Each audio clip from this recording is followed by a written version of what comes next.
Hello students, आप सभी का स्वागत है ताप्ती स्टडी क्लासेस चैनल पे। तो आज मैं आपको फिजिक्स का चैप्टर 6 जो कि एक कार्य ऊर्जा शक्ति बहुत महत्वपूर्ण है, सारे प्रश्नों के उत्तर एक ही वीडियो में बताऊंगी। तो प्रश्न बैंक का यहाँ पर जो प्रश्न नंबर पहला है ये पूरे हम देखेंगे, साथ ही साथ इसके जो 3 अंक वाले 3 से 4 अंक वाले जो प्रश्न है वो भी हम देखेंगे। तो 4 अंक वाले सारे प्रश्नों के उत्तर हम इसी वीडियो में देखेंगे, तो वीडियो को पूरा अंत तक देखें। चैनल पर नए हो तो चैनल को सब्सक्राइब कर ले, क्योंकि चैप्टर 6 यहाँ पर हमारा पूरा कंप्लीट होगा और साथ ही साथ सभी विषयों के प्रश्न बैंक के सॉल्यूशंस लगातार अपलोड हो रहे, डेली वीडियोस चल रही है यहाँ पर प्रश्न बैंक के सभी विषयों के सॉल्यूशंस के लिए। तो फटाफट चैनल को सब्सक्राइब कर ले, वीडियो को लाइक कर ले, अपने दोस्तों के साथ वीडियो को शेयर कर ले और सारे विषयों की पीडीएफ के लिए टेलीग्राम ग्रुप ज्वाइन कर ले। तो शुरू करते हैं। और यदि आप साथ में सारे ऑब्जेक्टिव देखना चाहते हैं चैप्टर 1 से चैप्टर 2 से जो आपके लेकर चैप्टर 7 तक, तो मैंने एक साथ वीडियो बना दी है पूरे ऑब्जेक्टिव की, ओनली जिसमें ऑब्जेक्टिव है, तो भी वीडियो आप देख सकते हैं आसानी से। आपको उससे समझने में बहुत जल्दी समझ आ जाएगी, आपके लिए बहुत हेल्पफुल हो सकती है। तो वीडियो प्लेलिस्ट में सारी वीडियो ऐड है प्रश्न बैंक की। यदि आपको कोई वीडियो नहीं मिल रही है तो सारे वीडियोस ऐड है प्रश्न बैंक के, आप देख सकते हैं। पूरे विषयों के सॉल्यूशन अपलोड है, सारे चैप्टर्स के आपको चैप्टर वाइज मिल जाएंगे, तो आप देख सकते हैं। सबसे पहले शुरू करते हैं कार्य ऊर्जा शक्ति, जो कि आपका है चैप्टर यहाँ पर 6 है। तो यहाँ पर देख लेते हैं कि सबसे पहले रिक्त स्थान पूछेगा। तो यहाँ पर पहला है, किसी वस्तु पर किया गया कार्य उसकी किस में परिवर्तन के बराबर होता है, मतलब कौन सी ऊर्जा में परिवर्तन के बराबर होता है। तो कौन सी ऊर्जा होती है, वो गतिज ऊर्जा। तो इसका सही उत्तर क्या हो जाएगा, गतिज ऊर्जा। दूसरा प्रश्न है, घर्षण द्वारा किया गया कार्य कैसा होता है। तो दो घर्षण द्वारा किया गया कार्य वो किसके विरुद्ध होता है, गति विरोधी होता है। तो यहाँ पर सेकंड का उत्तर क्या हो जाएगा, गति विरोधी। उसके बाद बढ़ते हैं तीसरे प्रश्न की ओर। यहाँ पर आपको पूछा गया है, अप्रत्यास्थ संगठन में जो गतिज ऊर्जा होंगी, यहाँ पर सबसे पहले थर्ड क्वेश्चन है, बंद पथ में संरक्षी बल द्वारा किया गया कार्य। तो जो बंद यहाँ पर शून्य होता है, क्योंकि जो परिपथ है वो कैसा है, बंद है। तो यहाँ पर जो संरक्षी बल होगा वो 0 होगा। उसके बाद अप्रत्यास्थ संगठन में गतिज ऊर्जा कैसी होती है। तो अप्रत्यास्थ संगठन की बात करें तो यहाँ पर जो गतिज ऊर्जा की कैसी होती है, हानि होती है। यहाँ पर यह हो जाएगा गतिज ऊर्जा की हानि होती है। तो यहाँ पर आपको की हानि लिख देना है। कार्य कैसे मात्रक आपको पता है, यहाँ पर क्या होता है, जूल होता है। तो कार्य कैसे मात्रक आपको जूल लिख देना है। यहाँ पर लिख देंगे आप, कार्य कैसे मात्रक जूल होता है। कार्य करने की दर को क्या कहते हैं आपको पता है, शक्ति कहते हैं, यानी कि पावर। ये आपका हो जाएगा यहाँ पर 6 नंबर का आंसर। शक्ति कैसे मात्रक आप जानते हैं क्या होता है, शक्ति कैसे मात्रक यहाँ पर लिखना है आपको, वाट होता है, जो आपको यहाँ पर लिखना है। उसके बाद में क्वेश्चन नंबर 8 है।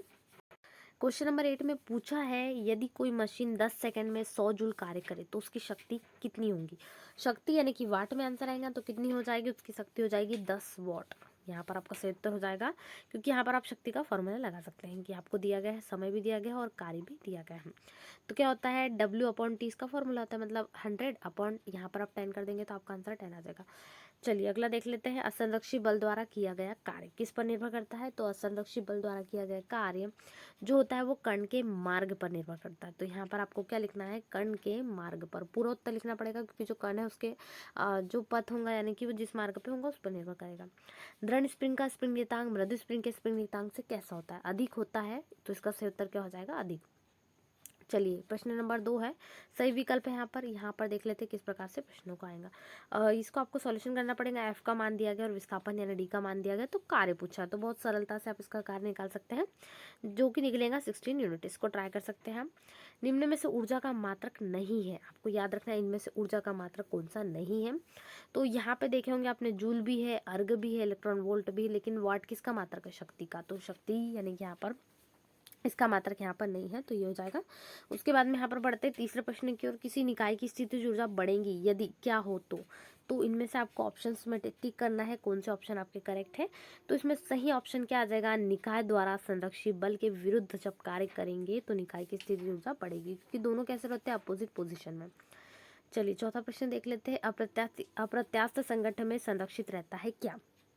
इसका आपको सही आंसर बताना है।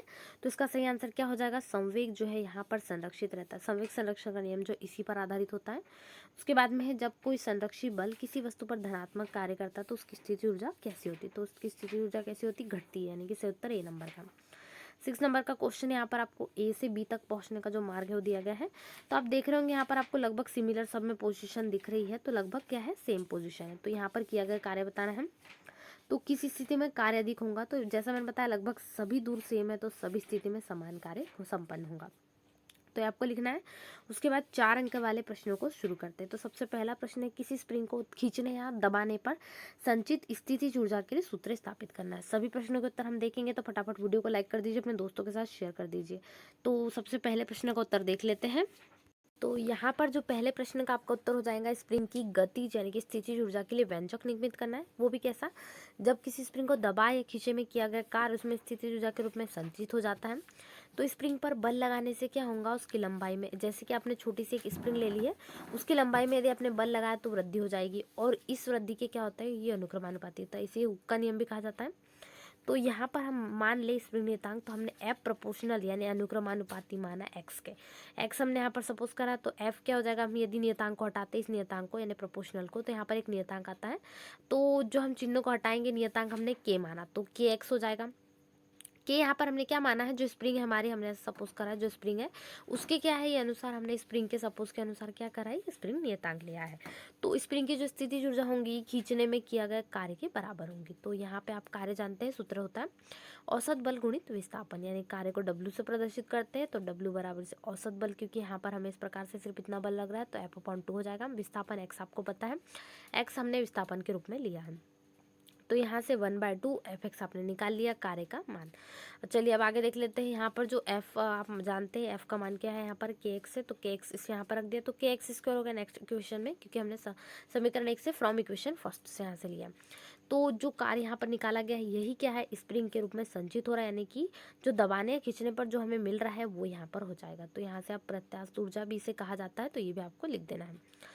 तो ये पूरा सॉल्यूशन यहाँ पर आपका क्वेश्चन नंबर 1 का पूरा सॉल्यूशन कंप्लीट हो जाता है। उसके बाद अगले सॉल्यूशंस के अगला क्वेश्चन का सॉल्यूशन देख लेते हैं। अगले क्वेश्चन में आपको शक्ति की परिभाषा पूछी गई है, यानी कि यहाँ पर शक्ति अथवा सामर्थ्य, साथ ही उसका मात्रक भी देखेंगे हम, और क्या देखेंगे, विमेय सूत्र भी देखेंगे। तो उसका मात्रक विमेय सूत्र यहाँ पर आपको बताना है, और साथ ही हम सूत्र देखेंगे P बराबर से एफ वी किसे कहते हैं, यानी कि यहाँ पर जो सूत्र है इसको ज्ञात करना है, तो पूरा सूत्र हम देखेंगे। सबसे पहले शक्ति किसे कहते हैं वो देख लेते हैं, क्योंकि 4 अंक के प्रश्न में तो इसको आपको पूरा डिटेलिंग में भी लिख सकते हैं।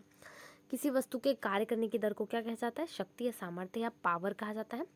तो जो शक्ति का फॉर्मूला आप सिर्फ इतना भी लिख सकते हैं, P बराबर से W/T। P मतलब पावर, W मतलब वर्क, और T मतलब समय यानी टाइम, ये आपको लिखना है। उसके बाद में यहाँ पर आप जो फॉर्मूला उसके अनुसार हमें निकालना है, F बराबरी से यहाँ पर जो निकालना है, तो जो F और V यानी कि जो F और V के इसमें संबंध P बराबर से हमें निकालना है पावर के अनुसार, तो इस प्रकार से निकालेंगे।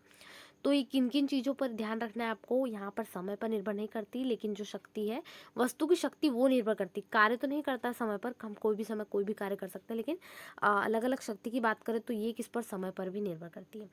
तो यहाँ पर आपको लिखना है, यदि हमने बल समय F यहाँ पर ले लिया, T समय ले लिया, वस्तु को विस्थापन S ले लिया, तो हम कार्य जानते हैं बल गुणित विस्थापन होता है, कार्य का भी हमने देखा, औसत बल गुणित विस्थापन भी हमने यूज़ करा, और वह शक्ति आप जानते हैं पावर यानी कार्य बटे समय होता है। कार्य का यहाँ पर मान रख दिया, और उसके बाद में यहाँ पर विस्थापन क्या होता है, विस्थापन वेग का हम जानते ही होता है। तो यहाँ से आप क्या निकाल सकते हैं, शक्ति का मान निकाल सकते हैं, चूंकि यहाँ पर हमने F/T को क्या लिया है, यहाँ पर हमने वह शक्ति के बराबर लिया, तो इस प्रकार से यहाँ पर P आ जाएगा। तो यहाँ पर आपका सॉल्यूशन जो आपको पूछा गया था P बराबर से एफ वी, ये हमने ज्ञात कर लिया। अब यहाँ से आप चाहे तो इनको लिख भी सकते हैं, या चाहे तो इनको नहीं भी लिख सकते। अब हम मात्रक की ओर बढ़ेंगे, जो कि आपको पूछा गया था। तो शक्ति के मात्रक क्या होते हैं, वाट होते हैं, यहाँ पर आपको लिखना है। ये मात्रक को आप चाहे तो डिटेलिंग भी कर सकते हैं, या सिर्फ शक्ति का मात्रक वाट होता है इतना भी लिख सकते हैं। अगले में विमेय सूत्र पूछा है जो तीसरे नंबर पे, तो विमेय सूत्र यहाँ पर देख लेते हैं। शक्ति का विमेय सूत्र के लिए सबसे पहले कार्य का फिर समय का लगेगा। कार्य का विमेय सूत्र हम जानते हैं, और टी का तो हमें बहुत नॉर्मली पता होता है। तो ये हमारा विमेय सूत्र एल का स्क्वायर T⁻³ क्या होता है, शक्ति का विमेय सूत्र आपको लिखना है। उसके बाद में यहाँ पर बढ़ते हैं, उसका नेक्स्ट क्वेश्चन जो आपको पूछा गया है। तो क्वेश्चन नंबर 3 में आपको कोई चालक जो है वो गतिमान है, किसके आधार पे बताया है, 5 मीटर प्रति सेकंड के इनवर्स, यानी 5 मीटर प्रति सेकंड या 5 मीटर सेकंड इनवर्स, इस प्रकार से गतिमान है। तो यहाँ पर बताना एक समान वेग से गतिमान है, और सड़क द्वारा टायर पर 300 न्यूटन का बल आकर्षण यहाँ पर वो बताया। तो ये आपको लिखना है। सबसे पहले क्या क्या दिया गया वो लिख लेंगे। यहाँ पर आपको प्रारंभिक वेग दिया गया, इतने वेग से गतिमान है, बल दिया गया 300 न्यूटन। आप जानते हैं, अभी हमने देखा शक्ति का यहाँ पर सूत्र वेग के पदों में और बल के F/V हो गया। अब यहाँ पर V जो है वो यहाँ पर हमें प्रारंभिक वेग के अनुसार दिया, तो हम यहाँ पर सूत्र F(u cos θ) लगा सकते हैं। अब वस्तु या बाइक पर जिस भी दिशा में वो जाए, जिस भी आधार पे हम बताएं, तो जिस बल जिस दिशा में लग रहा है उसी दिशा में कैसा होगा, गतिशील। यदि आप इस तरफ जा रहे हैं तो बल का भी इसी तरफ होना अनिवार्य है। तो यहाँ से हम थीटा का मान हो जाएगा 0, तो यहाँ पर थीटा का मान रख दीजिए, जिसको आप इक्वेशन नंबर 1 भी दे सकते हैं। तो cos 0 हो गया, कॉस जीरो का मान आप जानते हैं कितना होता है 1, तो एफ यू इंटू 1 हो गया, मतलब कितना, सिर्फ एफ यू। तो P is equal to F into U निकल गया, इसको समीकरण नंबर 1 दे दीजिए। अब यहाँ से एफ और यू के मान रख सकते हैं, चूंकि हमें समीकरण में दिए गए हैं जो यहाँ पर 300 न्यूटन का बल लग रहा है, और यू यानी प्रारंभिक वेग क्या दिया है, 5 मीटर प्रति सेकंड दिया गया है, तो ये रख दीजिए। और पी का मान किस में निकलता है, वाट में, तो 1500 वाट निकल गया। लेकिन हमें किस में ज्ञात करना है, अश्वशक्ति में। तो आप जानते होंगे एक अश्वशक्ति कितने के बराबर होता है, 746 वाट के। तो बस इसमें 746 का आपने क्या कर दिया, भाग दे दिया, तो आपका आंसर निकल जाएगा कुछ समथिंग 1492 निकलेगा। तो इसको लगभग आप कितना मान लेंगे, 1500। तो ये समथिंग ही इसको 1500 समझ लेंगे आप, तो 2 अश्वशक्ति आपका निकल जाएगा। तो यहाँ से सही उत्तर क्या मानेंगे, क्योंकि यहाँ पर आपको लगभग में 2 अश्वशक्ति आ जाएगा, तो सही उत्तर आपका 2 अश्वशक्ति हो जाएगा। उसके बाद बढ़ते हैं अगले प्रश्न की ओर। क्वेश्चन नंबर 4 है, यहाँ पर आपको दिया गया है। तो अगले प्रश्न में आपको यहाँ पर कुछ बताया गया है, क्या बताया गया है कि किसी भवन के भूतल पर लगा पंप जो पानी की टंकी, उस आधार पे यहाँ पर आपको बताया गया कितना जल का आयतन है, वो सब कुछ दिया गया है, कितना पानी भर देता है, साथ ही जी का मान भी दिया गया है। यहाँ पर आपको 10 मीटर प्रति सेकंड का उसका जी का मान दिया गया। सबसे पहले क्या क्या दिया वो नोट करना बहुत आवश्यक होता है, इस पर भी आपको नंबर मिलते हैं। कभी भी कोई प्रश्न नहीं बन रहा हो तो ये आप जरूर लिखें। तो दिया गया यहाँ पर आपको जल का आयतन दिया गया है, समय दिया गया है उसको, लेकिन याद रखें समय मिनट में दिया। हमेशा आपको यहाँ पर सारे फॉर्मूले देखिए, तो यहाँ पर आपको सेकंड में बहुत जरूरत पड़ रही है, तो सेकंड में कन्वर्ट कर देंगे, बस 60 का गुणा करना है, और ये आपका मान 900 सेकंड निकल गया सेकंड में। ऊंचाई दी गई है और साथ ही जी का मान दिया गया। आप जानते हैं जल का घनत्व तो यहाँ पर आपको जो दिया गया है उसके अनुसार, और जल का द्रव्यमान हमें पता है क्या होता है, द्रव्यमान बराबर से होता है आयतन गुणित घनत्व, ये फॉर्मूला होता है, उस आधार पर हमने यहाँ पर मान रख दिया चूंकि हमें दिया गया था। तो यहाँ पर आपका आयतन 30 मीटर की घात 3 दिया गया था, तो घन मीटर यानी कि, तो यहाँ पर आपने मान रख दिया। उसके बाद आप व्यय शक्ति का फॉर्मूला जानते हैं, पंप, क्योंकि पंप जो व्यय कर रहा है शक्ति वो यहाँ पर P बराबर से क्या हो जाएगा, कार्य बटे समय। अब चूंकि W क्या है यहाँ पर गुरुत्वीय स्थिति ऊर्जा यानी कि mgh है, W बराबर से mgh, तो मान रख दीजिए सबके यहाँ पे द्रव्यमान G और H का। द्रव्यमान घनत्व हमने यहाँ पर निकाल चुके, आयतन गुणित घनत्व से, तो हमारा इतना मान यहाँ पर हो जाएगा m का, G का मान हमें 10 दिया गया और H का मान हमें 40। तो आप इनको बैलेंस कैसे करेंगे, यहाँ पर आपको जीरो दिख रहा है, तो जितने जीरो आपको दिख रहे हैं 1, 2 और 3, तो यहाँ पर 10 की घात 3 में आ जाएंगे, और यहाँ पर 4 है और ये 3, 4 गुणित 3 हो जाएगा 12, और 3 जीरो है तो 12 गुणित 10 की घात जो 3 है वो ये 10 की घात 3 के साथ प्लस हो जाएंगे, तो 3 प्लस 3 हो जाएगी 10 की घात 6, तो यहाँ 12 गुणित 10 की घात 6 जूल हो जाएगा। इस प्रकार से आपको सॉल्यूशन कर लेना है। अब चूंकि समय हमने सेकंड में कन्वर्ट कर चुके हैं, तो सबसे पहले हमें 12 गुणित 10 की घात 6 900, इसको इस प्रकार से भी आप 10 की घात जो 900 है उसको आप 9 गुणित 10 की घात 2 लिख सकते हैं, तो ये जब घात ऊपर जाएंगी तो 6 में से 2 घात कैसे हो जाएगी, घट जाएंगी, तो 4 बचेगी। तो ये आपका आंसर इस प्रकार से आ जाएगा। इसको डिवाइड कर सकते हैं 12/9 को 1.33 आएगा जब डिवाइड करेंगे, और गुणित 10 की घात 4 वाट इस प्रकार से रहेगी। तो ये चौथे का सॉल्यूशन हो गया। आगे प्रश्न का देख लेते हैं। तो चैप्टर 6 का हमारा लास्ट क्वेश्चन है, ऊर्जा संरक्षण का नियम लिखिए और उदाहरण दीजिए। क्या होता है ऊर्जा संरक्षण का नियम, ये आपको बताना है और साथ ही उदाहरण भी देना है।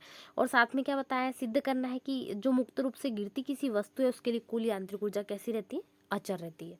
तो सबसे पहले ऊर्जा संरक्षण का नियम लिख लेंगे कि ऊर्जा ना तो उत्पन्न की जा सकती है ना ही नष्ट की जा सकती है, और एक प्रकार से ऊर्जा का दूसरे इसमें रूपांतरण कर सकते हैं। तो यही क्या कहलाता है, ऊर्जा संरक्षण का नियम। यहाँ पर आप चाहे तो एग्जाम्पल लिख सकते हैं अथवा नहीं भी, तो एग्जाम्पल आपको नोट भी करना है, बहुत कई बार पूछा जाता है। उसके बाद में यहाँ पर जो आपको पूछा गया है किसी के लिए कि जब वस्तु ऊपर से नीचे हम यहाँ पर कर रहे हैं मुक्त रूप से गिरती वस्तु के लिए, तो यहाँ पर आपको व्यंजक निकालना है। तो उसके लिए बताना है सदैव संरक्षित रहती है अचर रहती है, की बात है, तो दोनों में अंतर सेम यहाँ पर आपको करना है। तो सबसे पहले यहाँ पर जो गुरुत्व के अधीन है या स्वतंत्रता पूर्वक वस्तु गिर रही है उसके लिए आपको सबसे पहले चित्र बनाना होगा। तो यहाँ से हमने स्वतंत्रता पूर्वक गिरती वस्तु के लिए इस प्रकार से आप बना सकते हैं। यहाँ पर आपको बताया गया है एच यहाँ पर ऊंचाई होगी, ए बी से हमने यहाँ पर 3 बिंदु के अनुसार इसको दर्शा दिया। पूरी आप यहाँ पर डिटेलिंग भी कर सकते हैं। देखिए उपरोक्त चित्र में हमें द्रव्यमान की क्या दिख रहा है, एक पिंड दिख रहा है, उससे पिंड की ऊंचाई कितनी दिख रही है, एच दिख रही है। यहाँ पर आपको पिंड की ऊंचाई हमने पिंड को मान लिया है, और उसकी विराम अवस्था u = 0 ले ली है, जब गिराया जाता है तब की स्थिति। यहाँ से आपको स्थिति के अनुसार इसको करना होगा 2 से 3 स्थितियों में। तो जब वस्तु ए से क्या हो, विराम अवस्था में नीचे गिराया जाए, सबसे ऊपर से हम यदि गिराए, तब प्रारंभिक वेग कितना होगा, u, जो कि 0 रहेगा। अतः यहाँ से वस्तु की गतिज ऊर्जा हम जानते हैं m क्या होती है, गतिज ऊर्जा 1/2 mv² u²। तो यहाँ पर प्रारंभिक वेग u है, तो u 0 है, तो मान रख देंगे तो पूरा 0 निकल जाएगा गतिज ऊर्जा। ये देखिए इस प्रकार से आप गतिज ऊर्जा का मान पूरा 0 निकाल लेंगे। इसको समीकरण नंबर 1 दे दिया। अब वस्तु की स्थितिज ऊर्जा हम जानते हैं mgh होती है, अभी हमने पहले सॉल्यूशन में भी देखा, इसको समीकरण नंबर 2 दे दीजिए। अब यांत्रिक ऊर्जा जानते होंगे क्या होती है, गतिज ऊर्जा धन स्थितिज ऊर्जा। तो यहाँ से समीकरण मान रख दीजिए गतिज ऊर्जा और स्थितिज ऊर्जा। चूंकि हमारी गतिज ऊर्जा 0 निकली और सिर्फ mgh बचा, तो यांत्रिक ऊर्जा किसके बराबर हो गई, mgh के। अब स्थिति नंबर 2, जब क्या हो, ये वस्तु विराम अवस्था ए से नीचे गिरा है, तो हमने तीनों पॉइंट देखे थे A B C। तो यहाँ से हम यदि ए से नीचे गिराए, जो पॉइंट ए है, इससे नीचे गिरा तो यहाँ पर बिंदु बी पर पहुँचती है, तो जो बिंदु बी आ जाएगा यहाँ पर नेक्स्ट में, तो यहाँ से बिंदु बी पर जो यांत्रिक ऊर्जा होंगी उसके लिए आप व्यंजक निकालेंगे। आप जानते हैं स्थिर ऊर्जा mgh, लेकिन यहाँ पर परिवर्तन होगा, h माइनस एक्स हो जाएगी ऊंचाई, जो यहाँ पर चित्र से आप बता सकते हैं इसको आप अच्छे से। तो यहाँ से मान निकल गया, इसको हमने फिर से क्वेश्चन नंबर 1 दे दिया। अब स्थिति दूसरे के लिए इसलिए हमने क्वेश्चन अलग दी है। उसके बाद में यहाँ पर गति के आप यहाँ पर तृतीय समीकरण लगा देंगे, क्योंकि जो विस्थापन है वो थोड़ा चेंजेस हो रहा है, तो इस आधार पर गति का द्वितीय समीकरण, यहाँ पर गति का तृतीय समीकरण आपको प्रयोग करना होगा। तो गति के तृतीय समीकरण से मान रख देंगे, इसको समीकरण नंबर 2 दे दिया, गतिज ऊर्जा निकल गई, इसको दे दिया समीकरण नंबर 3। आप समीकरण 3 से मान समीकरण 2 में रख दीजिए, तो उस आधार पर आपकी गतिज ऊर्जा फिर से mgh निकल जाएंगी। इसको दे दी क्वेश्चन नंबर 4। उसके बाद में यहाँ पर आपको इस प्रकार से करना है, चूंकि अब यहाँ पर स्थिति जो है वो अलग हो रही है, तो यहाँ पर स्थिति ऊर्जा अब 0 होगी। पहले हमने गतिज ऊर्जा को 0 करा था, यहाँ पर हमारी जो होंगी स्थिति ऊर्जा 0, तो स्थिति ऊर्जा का मान यहाँ पर 0 रखेंगे, तो सिर्फ यांत्रिक ऊर्जा निकलेंगी mgh के बराबर। तो यहाँ से आपने क्या करा, दोनों जो ऊर्जा है वो कैसी हो गई, बराबर हो गई, यानी कि यांत्रिक ऊर्जा इज इक्वल टू mgh हो गई। और इसी प्रकार से हमने अभी नेक्स्ट में निकाला वो भी, तो यहाँ से आप बता सकते हैं दोनों में कैसे रह रही, अचर यानी संरक्षित रह रही है। तो यही ऊर्जा संरक्षण का नियम होता है। तो ये आपको पूरा सॉल्यूशंस लिखना है। आज हमने देखा चैप्टर 6 का पूरा फुल सॉल्यूशन, ऑब्जेक्टिव से लेकर पूरे प्रश्नों के उत्तर देख लिए। इसी प्रकार के सभी विषयों के सॉल्यूशंस के लिए प्रश्न बैंक के आपको सबसे पहले चैनल को सब्सक्राइब करना है, वीडियो को लाइक करें, अपने दोस्तों के साथ वीडियो को जरूर शेयर करें, और साथ ही टेलीग्राम ग्रुप भी ज्वाइन कर लीजिए, जहाँ पर आपको सारे विषयों के PDF मिल जाएंगे। तो मिलते हैं नए वीडियो में। Thanks for watching.